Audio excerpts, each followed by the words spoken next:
The following is a production of DallasCowboys.com and the Dallas Cowboys Football Club. How about them Cowboys? Yeah, go Cowboys!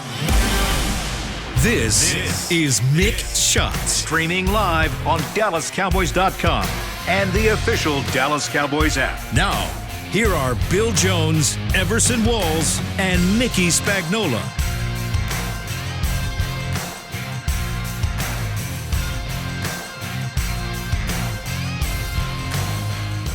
It's noon on a Tuesday inside the SWBC podcast studio here at the beautiful Star in Frisco, and it's time for another edition of Mick Shots.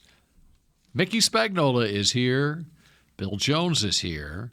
Nate Newton is here for the vacationing Everson Walls. How many times can you come out of the bullpen and pitch 5 innings? Well, he's going back-to-back. Yeah. Back-to-back days. He's going to have a sore arm. No, sir. No, sir. That's what they pay me for. I'm not like these new kids. That's what they pay me for. This is Goose Gossage. Yes. This is going back in the day, and Yeah. he'll give you a 3-inning save on Yes. back-to-back days. Yes. There you go. I'll All pitch right. it this long. You know, he started with the White Sox. We always have to bring it back to Chicago. That's well, right. it's a good thing. And we're going to Chicago today. That's right, because all of a sudden, the Monsters of the Midway are headed here noon Sunday to take on the Cowboys. They reared their bare heads last night, didn't they? Boy. So That wasn't the team we expected to see? no, it was not, and certainly not the offense.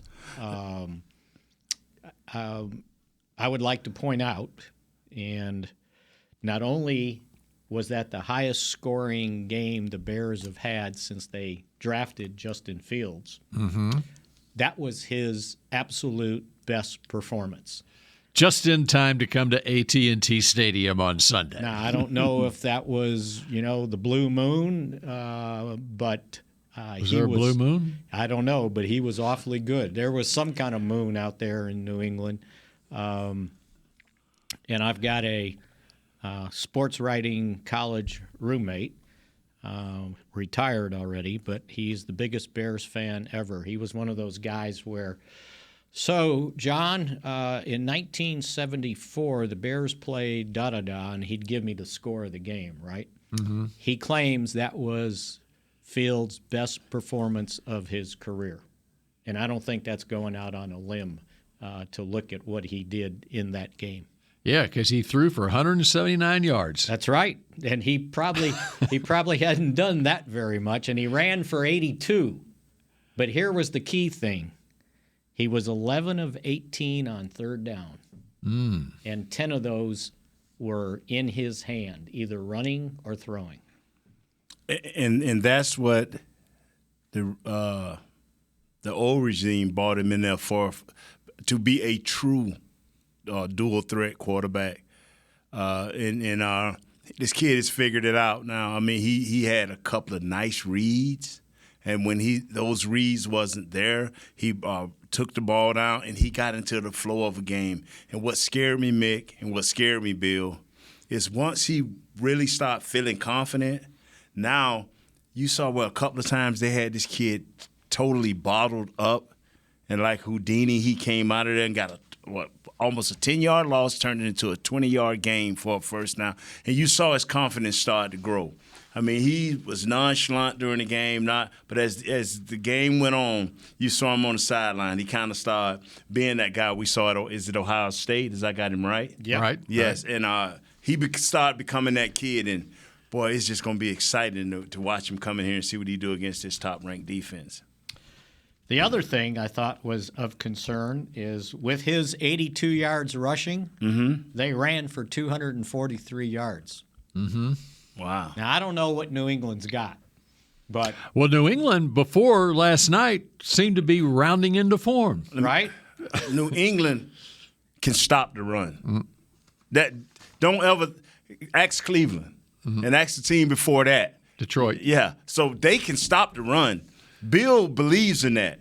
I don't want you running in the middle. I do not want you running outside. I want to make you one-dimensional where I can have you in third and long, where I can put these top-notch corners on you one-on-one.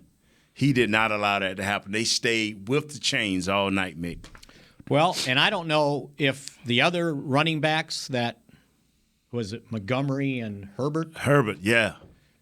if they were effective because Fields is running for 82 yards and it kind of distracted the attention on maybe them, but that was pretty impressive running performance. Yeah, check the history of Coach Belichick. He's nervous. The only thing ever made him nervous is a running quarterback, a very athletic quarterback. Check him, and that he'll tell you.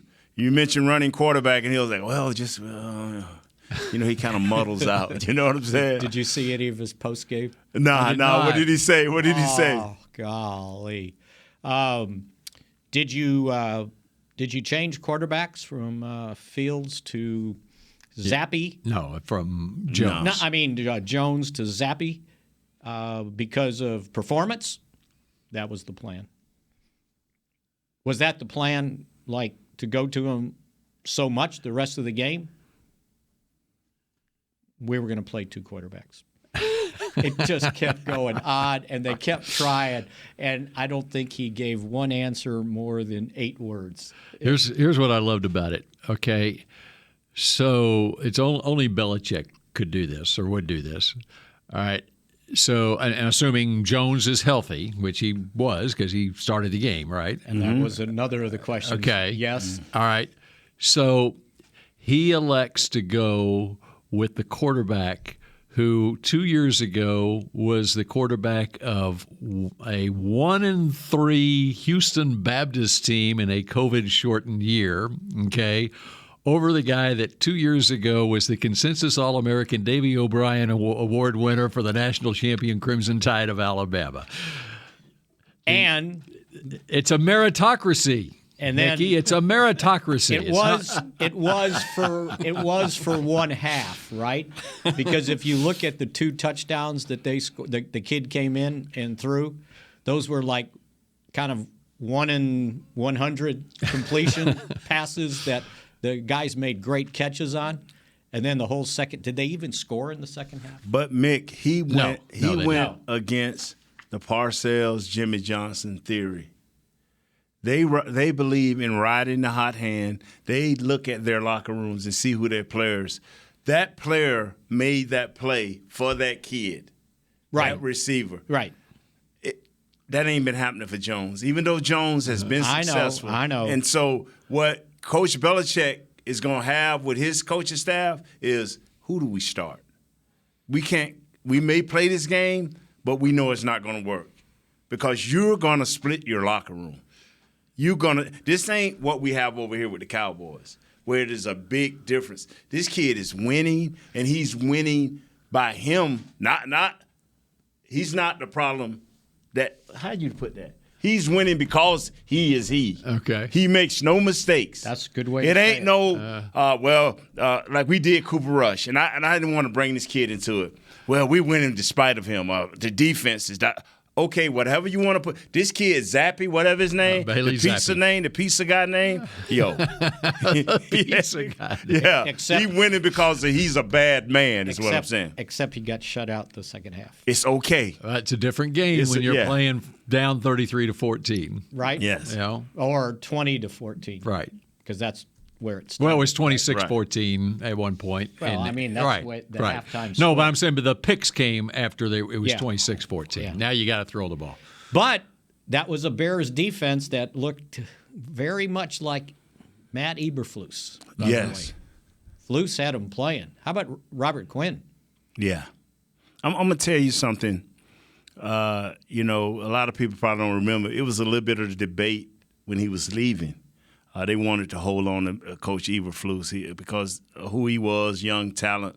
It wasn't a big rumble, but it was just enough to know that we let loose a good guy. And you go back and check him with the Colts. He had them boys playing. Yeah. He had them, and you wasn't going to run the ball. But you was not going to run the ball. He was destined to be a defensive coordinator. Yes. He was a pretty darn good defensive coordinator in college, I might add. Yes, sir. What college was that, Mick? The University of Missouri. Okay. Oh, really? Okay, I figured he needed that. He's a disciple of Gary Pinkel. Okay. from Toledo. I think so. I think that's believe right. That's right, Toledo, and came to Missouri with Pinkel and became the defensive coordinator, and then went to Cleveland and came here with Rob Ryan, and outlasted Rob Ryan, by the way. Yes. And then was on Marinelli with Marinelli's staff here. And did a good job with the Colts too, and that's how he got the head coaching job. And and I was always a little concerned to how he would handle the big room, like to have the voice. And then I saw his post game speech in the locker room right afterwards. That he's grown. That's the the Matt Eberflus I think people knew when he was growing up in Ohio. Yes. So there's no walkovers in this league. That's yeah. Ask Tampa Bay, right? ask Green Bay, Better watch out. The list goes on and on. So the Chicago Bears coming to town, and and the other thing with the Bears, the type offense they run. I understand it's different than the Eagles. However, when you've got the threat of the running quarterback, that's the interesting matchup this week now against this Cowboys defense. Yep, because they've had problems. I mean, we just got to look at Philadelphia, right? Mm-hmm. They had problems with Hurts. They even, and I don't remember the numbers. I can look it up real quick, but even a little bit with Daniel Jones when he took off running in the Giants game. They had problems with that too. So, the interesting one, they didn't have problems with Tom Brady because they knew where he was going to be. That loss, you know what? It's starting to look bad. Well, teams change as the season goes along. Well, it's going to remind, if it keeps going this way, reminds me of last year when they should have beaten Tampa Bay. All the points they left on the field and lost on the walk-off field goal. That game cost them being the second seed in the playoffs, and they would have bypassed San Francisco in that first round. That's how close they were to getting that top seed. The way I look at that, and how many games did the Cowboys win in a row after that last year? Sometimes if you win that first game, you're not going to go on the roll. You don't go on the same roll because a lot of this all I know is when you look back at it, that was a game they could have won and got to 13 wins.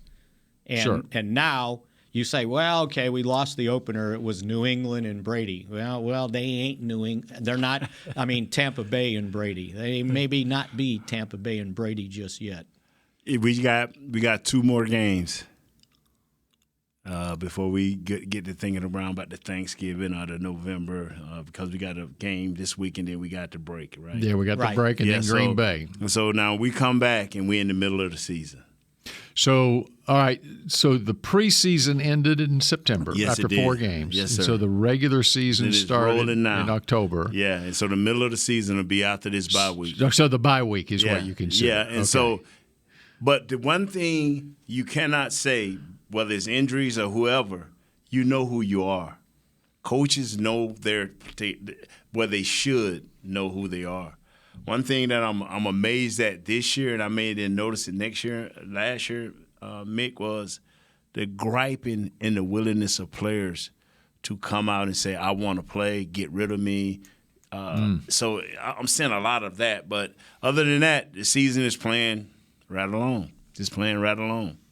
I mean, Eberflus, he is clearing the room of mistakes. And what I mean by that, of mental mistakes, of we're not going to play games waiting on somebody to do something to make a mistake. We're going to play games. It's like who's going to make the play, and that's what Jimmy had to clear our system of. Okay, it's the fourth quarter. It's 5 minutes left. Who's going to make the mistake to lose the game? Kind of like Detroit did last week. It's like who's going to make the mistake to turn the game around and put us in a bad way. And that's what I think Coach Eberflus is doing with this young team. Even though he didn't draft this quarterback and he brought in his own staff, they're starting to figure out who their players are, who can do what, and they're starting to believe as players. You know what? And it kind of reminds me a little bit of this roster. he's not afraid to play those young kids. You can't. I remember at the very first meeting where we're in Oxnard, and you got Mr. Jones and the whole crew up there. And he said, we got to play the young guys. We can't be afraid. He said he's never been afraid, and they are playing the young guys. And same with Coach Eberflus. If you're going to go down, you got to go down always trying to improve. You can't go down waiting. You know, if you feel a guy in your heart, you could be wrong, but if you feel a guy is not right for your system, you got to move him over if you got somebody that's competing with him, you know. So I'm with you, man. And they've got, in their secondary, they've got 2 second-round draft picks. Kyler Gordon, who had an interception late in the game, yes, and Jaquan Brisker out of Penn State. That guy was pretty good, by the way. Who are both playing well, and they're relying on them. And you could tell Kyler Gordon on that interception, he's got some playmaking ability about him. Yeah. So heads up. And I guarantee you, Eberflus, them being defensive guys especially, he had a big say in picking those guys. Yep. Yeah, I agree. So heads up to the Dallas Cowboys. All right. So a word of warning there. We got much more to get to on a Tuesday in which the practice field is empty out there as we walked in to do the show today. A player's day off here at the Star, but there's no day off for us here on Mick Shots in a moment. The Medal of Honor is our country's highest military award for valor in combat. More than 40 million individuals have served in the armed forces since the Civil War. Fewer than 4,000 have received the Medal of Honor. The National Medal of Honor Museum will be a place to preserve these legacies and inspire America. It's being built right next door to the Dallas Cowboys in Texas. Help us honor our country's greatest heroes. Learn more and get involved at mohmuseum.org. We paid how much for those lessons? Shh, she's doing great. Oh, yeah, totally. Can you pass me a Pepsi Zero Sugar? Great job, honey! Oh, look at that. That's not the end. No way. Now it's time for the encore. You know what? You're right. 5 times? Not enough times. For everyone who traded in rock concerts for their kids' recitals, you've compromised enough. Pepsi Zero Sugar. That's what I like. Nobody protects you from mayhem like Allstate. You hear that? I'm a torrential downpour. Torrential? What's that even mean? It means you can't see out of your windshield. And if you have the wrong car insurance, you might have to make it rain to fix your bumper. So switch to Allstate, save money, and be better protected from mayhem, like me. Based on coverage and limits selected, subject to terms, conditions, and availability. In most states, prices vary based on how you buy. Allstate Bar and Casualty Insurance Company and affiliates, Northbrook, Illinois. What do you call a group of grown men and women with their faces painted silver and blue who get together every week to share a 3-hour-long ritual of jumping, singing, and toasting Miller Lite in 10-gallon hats while yelling, "How about them Cowboys?" You call it Miller Time in Dallas. Here's to the Cowboys. Here's to the original light beer. It's Miller Time. Celebrate responsibly. 2021 Miller Brewing Company, Fort Worth, Texas. Back to Mick Shots. Proud partner of the Dallas Cowboys, K-Post Roofing and Waterproofing. From corporate homes to your home. Have your roof checked by choice, not by chance. Call now. 214-225-4860, kpostcompany.com. Okay, the Cowboys are in a stretch here of playing 4 straight NFC North opponents. Okay, you got to win over Detroit, and then this week Chicago, and then at the bye week, then it's at Green Bay and at Minnesota. Then on Thanksgiving Day, the Cowboys will play the Giants, and then they start a stretch against the AFC South. Same thing? Basically, it may be 1 week in there where they're not playing. Do you have their schedule in front of you there? I do. What do you got after the Giants? After the Giants is Indianapolis, Houston, Jacksonville, Philadelphia gets in the way, and then Tennessee. Yeah, so 4 out of the next 5, you're going to the AFC South. Happen? I don't know. It's a scheduling quirk there. So, looking ahead, Indianapolis' win? Week 13. Who will be the quarterback of the Indianapolis Colts when the Cowboys play them in December? Is there somebody behind Sam Ellinger? It's Nick Foles. Oh, So you got yesterday Matt Ryan, and he's got a shoulder issue, but he got benched for Sam Ellinger. And Frank Reich makes the announcement that Ellinger is going to be the quarterback the rest of the season. It's not just for this game. They're going forward with Ellinger as their quarterback. So my question is, Ellinger's going to still be the quarterback week 13 when they come here? He'll get hurt. Yeah. Isn't that his deal? Didn't he have like injury problems at Texas? No, he was just a running quarterback. Tough guy. Tough guy. Yeah. Tough guys are like brave pilots. Here's what's interesting, and it's Cowboy related on that move by Frank Reich. It reminds me of 2006. Week 6, Cowboys were 3-3. This was week 7. The Colts are 3-3-1. Okay, the Colts with 37-year-old Matt Ryan. The Cowboys had 34-year-old Drew Bledsoe. And the Cowboys had a quarterback that they liked behind him who hadn't played in a game outside of holding on field goals and extra points. And here's Ellinger, who's 24 years old. Romo is 26 years old. So Romo replaces Bledsoe at halftime of that game against the Giants in Week 6. Cowboys wound up losing that game. And what people may not remember is Romo actually threw 3 interceptions in the second half of that game. Also 2 touchdown passes. It might have been the first pass he threw. Yeah, there you go. And one was a pick 6, I think. Yes. And so then the next week they played Carolina and at Carolina, and I think it was 3 straight road games the Cowboys had coming up. And they win that 35-14, and the rest is history. And now Tony Romo's in the CBS broadcast booth alongside Jim Nantz. So is Sam Ellinger going to follow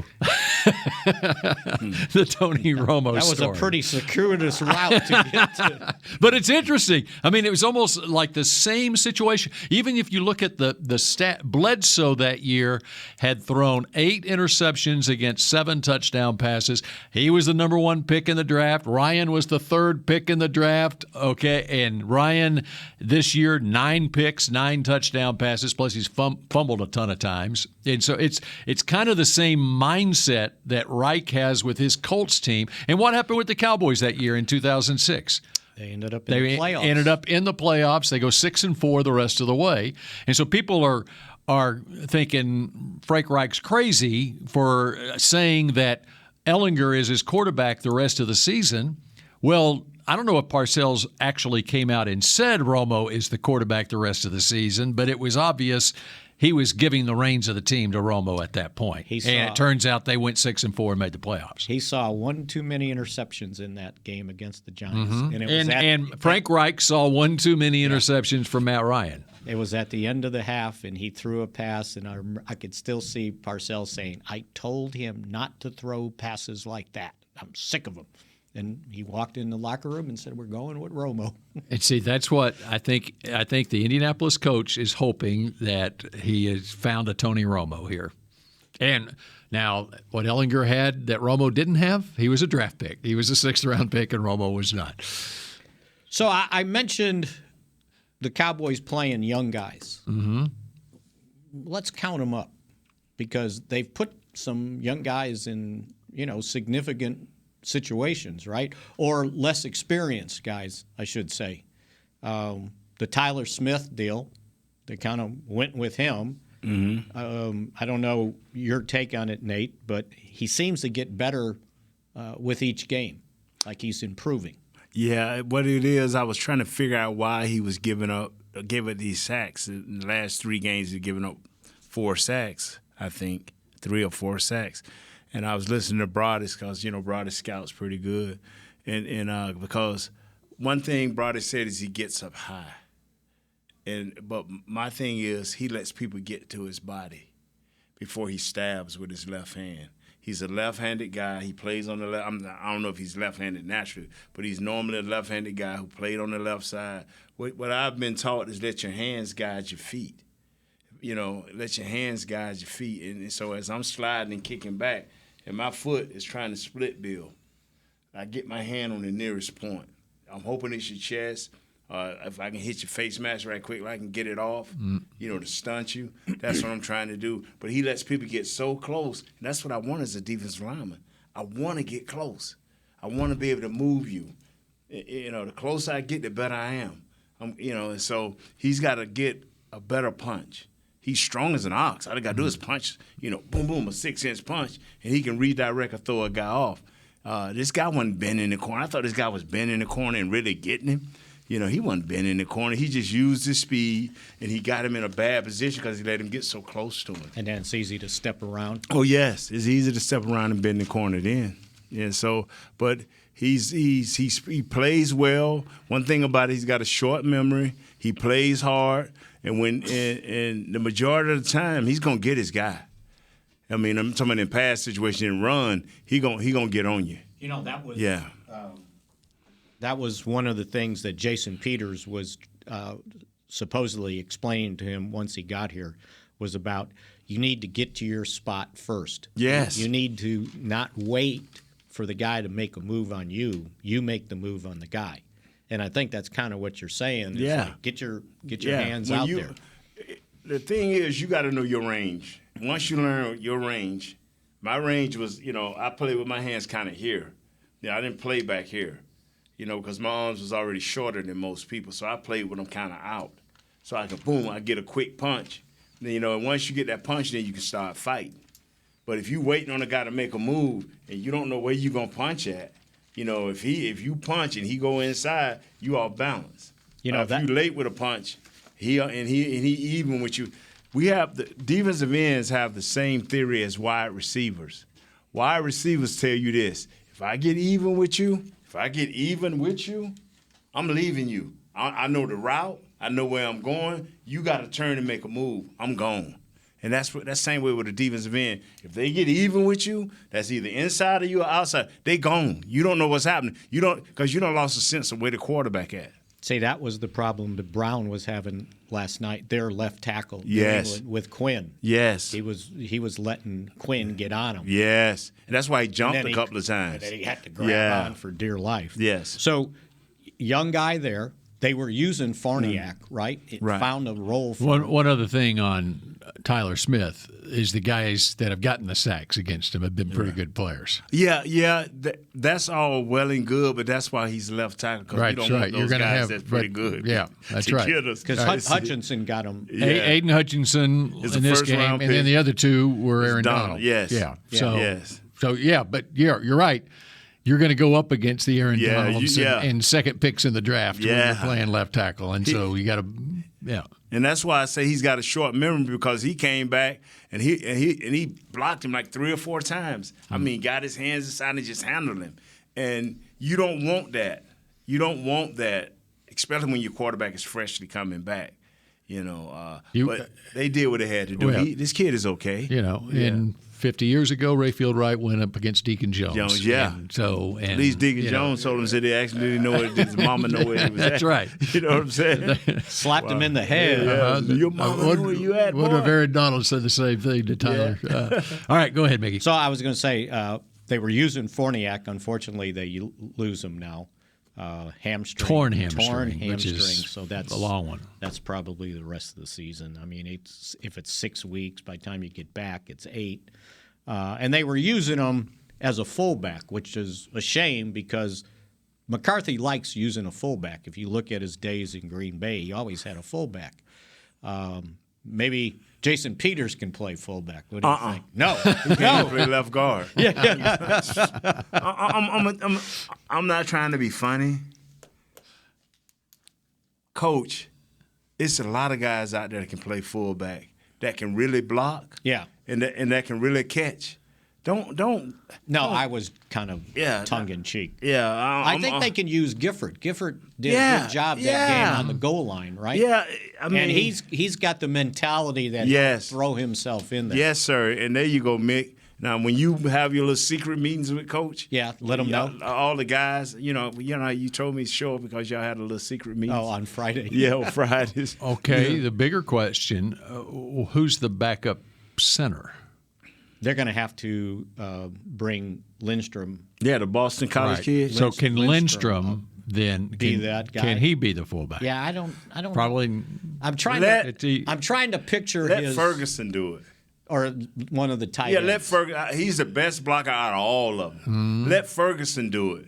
And put 48 on him again, like he had in the preseason. Yeah. Yeah. He's got the mentality to do it. Yeah, because I ain't trying to be funny, but Dalton ain't going to get hurt no more. Dak is back. So Dalton is going to be all right. Believe me, Dalton is going to try his best to block now. I mean, if Dalton can survive that knee issue that happened in the game on Sunday, he can get back out there for sure. And then speaking of that, the two rookie tight ends they're playing. That's what I'm saying. There's two more guys. And they got the third guy we have on the practice squad. What is Sean McEwen. Yeah, is he a young guy too? They elevated him for special teams purposes. Right. Is he a young guy? He's third year now. Third year. Michigan. Yeah. Borderline young. Yeah. I take like this right here. If this team, like I say, with these young guys, and you ain't mentioned the young guys on defense. Yeah, ain't got there yet. Let's get there when we come back here. How about that? Okay, more young guys here on the Old Guys Show in just a moment. No, they old. We paid how much for those lessons? Shh, she's doing great. Oh, yeah, totally. Can you pass me a Pepsi Zero Sugar? Great job, honey! Oh, look at that. That's not the end. No way. Now it's time for the encore. You know what? You're right. 5 times? Not enough times. For everyone who traded in rock concerts for their kids' recitals, you've compromised enough. Pepsi Zero Sugar. That's what I like. Nobody protects you from mayhem like Allstate. You hear that? I'm a torrential downpour. Torrential? What's that even mean? It means you can't see out of your windshield. And if you have the wrong car insurance, you might have to make it rain to fix your bumper. So switch to Allstate, save money, and be better protected from mayhem, like me. Based on coverage and limits selected, subject to terms, conditions, and availability. In most states, prices vary based on how you buy. Allstate Bar and Casualty Insurance Company and affiliates, Northbrook, Illinois. The Medal of Honor is our country's highest military award for valor in combat. More than 40 million individuals have served in the armed forces since the Civil War. Fewer than 4,000 have received the Medal of Honor. The National Medal of Honor Museum will be a place to preserve these legacies and inspire America. It's being built right next door to the Dallas Cowboys in Texas. Help us honor our country's greatest heroes. Learn more and get involved at mohmuseum.org. The season is finally here. For months, we've been gearing up to win. Now it's time for the team that performs on any field, United Ag and Turf. With John Deere Zero Turns for mowing, compact tractors for loading, mini excavators for digging, Gator utility vehicles for hauling, implements for grading, hay tools for baling. United Ag and Turf, for winning. The official Ag and Turf equipment supplier of the Dallas Cowboys. Visit UnitedAgAndTurf.com for more. Back to Mick Shots. Celebrate spooky season this Saturday, October 29th at Halloween Spooktacular at the Star, presented by Monument Realty. Come dressed in your Halloween best while you and the family trunk or treat, then head into the Star District for live music, spooky games, crafts, treats, and more. The event takes place from 3 to 7 p.m. For more information, visit thestardistrict.com. That's kind of a hard read when they kind of messing the words up on you. Trunk or treat? Now, I like the spooktacular. Spooktacular. And spooky games, too, by golly. Wow. Halloween coming up on Monday. Don't come to my house. No, y'all can come to my house. My wife, I think she give out candy. Oh, does she? Good ones? Okay. Yeah, we don't know. We give out great stuff. It wrapped up in packages. We don't do no other way of doing it because you want kids to be safe. That's right. All right, young guys. Young guys. Talking young guys here. We're going to go, we mentioned the tight ends, the offensive linemen, defense. So we're going to go right to Deron Bland. Yes. With Jordan Lewis out for the season with the Lis Frank fracture. Did you see it, how it happened? The Lis Frank? Yes, you're right. Yeah. Golly. Yeah. I saw it right away. I was like, wow, the dude hit his. But anyway, let's talk about it. But anyway, yeah. Bland came in for him and came in for him in the Cincinnati game when Jordan Lewis had the groin strain in warm-ups and played well. And so you keep these guys active, and now, okay, it's game 8, and I need you, Deron Bland. And it looks like, he's probably the first choice up to take a spot in the slot corner. I'm loving it. Nate, when I saw this kid in training camp and I saw him playing, and even when he got beat, I think in the 3rd or 4th preseason game, he got beat on a pass, I was like, learning. This kid is learning. So I think that he just gets better with each thing he goes through. And Bill raised up his hand. I'm sorry. Raising my hand because we need a breaking news alert. Okay, breaking You news have a alert. breaking news sounder? Okay. Now, Do we have Everson one? gives us a breaking news sounder. Okay, great, Everson, great. I think I got one for you. Here we go. Okay, here we go.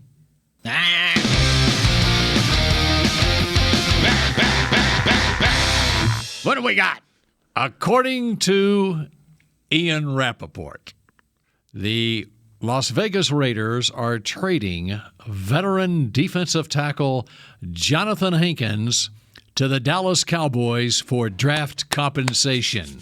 Tom Pelissero reports the Cowboys will send a 2023 sixth-round pick to the Raiders for Hankins and get back a 2024 seventh-round pick.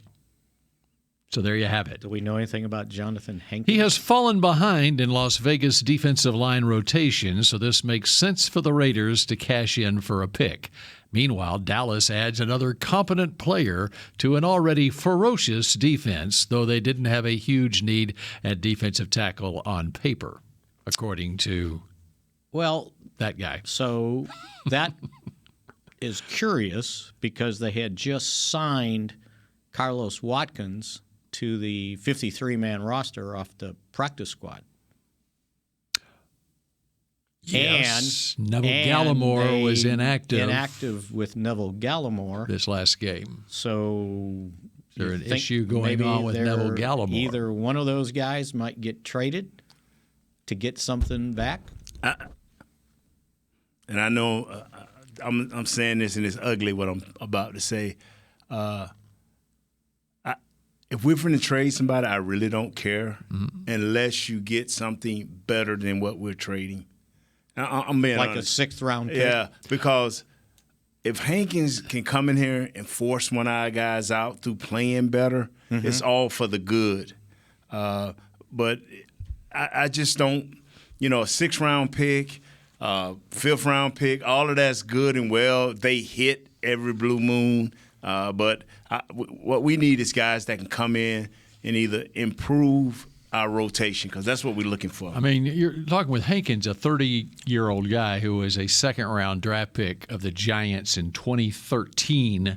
Yeah. And he's out of the rotation with the Raiders, who are not having a very good season right now.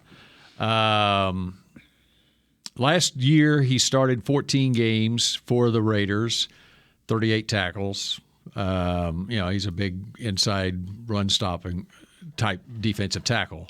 So it doesn't make me think that the Cowboys are going to trade a defensive lineman. It tells me that they've got an issue on their defensive line and they need to bring in some help. But if they're bringing in this guy, then you might have too many defensive tackles. Well, that's my I'm wondering if they've got an injury issue. Oh, that we don't know about. Yeah, and since Neville Gallimore was inactive this last game, I don't know what his status is going forward or not. He had a wrist listed, but he was full. So right, but and then Bohanna had been listed with a neck problem.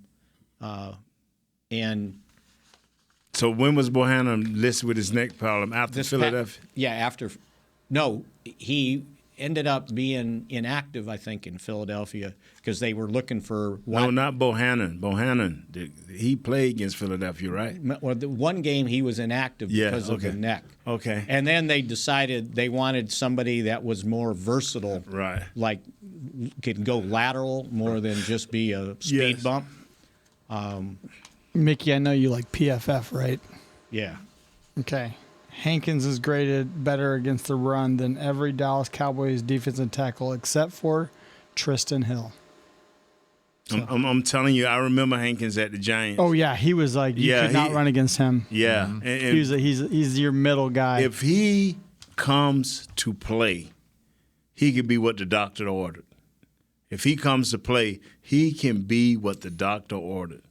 And 9 times out of 10, when you trade a player from a team that's struggling to a team that's winning, they normally come in and give their best effort. You know what I'm saying? Mm-hmm. It's like that show the old team, see what you're missing, you know? So that's I hope this guy give his best effort. Mick, I mean, good breaking news, but that young man thing, I liked it. I liked it. So we can get back to the young players. We just broke for some old players coming here. Mick mine just went, Rob, where are you, man? Get your boy back. Look at him, man. He hiding stuff. I'm trying to see. He's lost. I know. You don't have papers from 1986 when they drafted him. 1986. Bohanna must have been inactive. Don't worry, Mick. Bohanna must have been inactive on Sunday. Because he's not listed as not active. Bohanna had 24 snaps. No, he's talking about 8 games ago. Mick, stop. What Let's game are you move talking forward. about? Well, I'm looking at this. Gallimore was inactive on Sunday. Right. Bohanna had 24 snaps. And he played against Philadelphia. And the game that he missed was the Rams game. The Rams game. Okay. All right. Okay, can we move forward now, Mick, please? Please, Mick. Get back on track with the young guys now. Well, we've established that an old guy's coming here. Okay.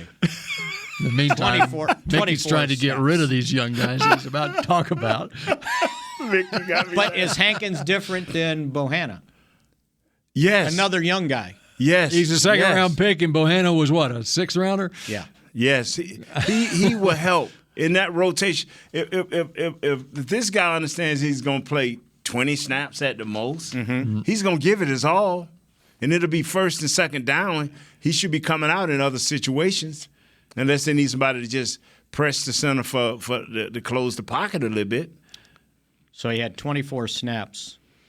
He must have zeroed out because he's not listed on any participations on defense. Okay.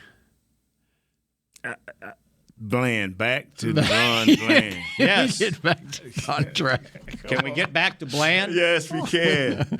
Wow. So you like him in the slot? Yeah, and I thought he would be playing at least 70% of the time when the season started. I thought he had took somebody's position or forced people to at least split time with him. But I guess Coach wanted Coach Quinn and Coach Harrison wanted guys that knew their system and been in it the second year. Was he the guy that ended the practice against the Chargers with that interception? Yes. Yes. In the end zone, right? Yes.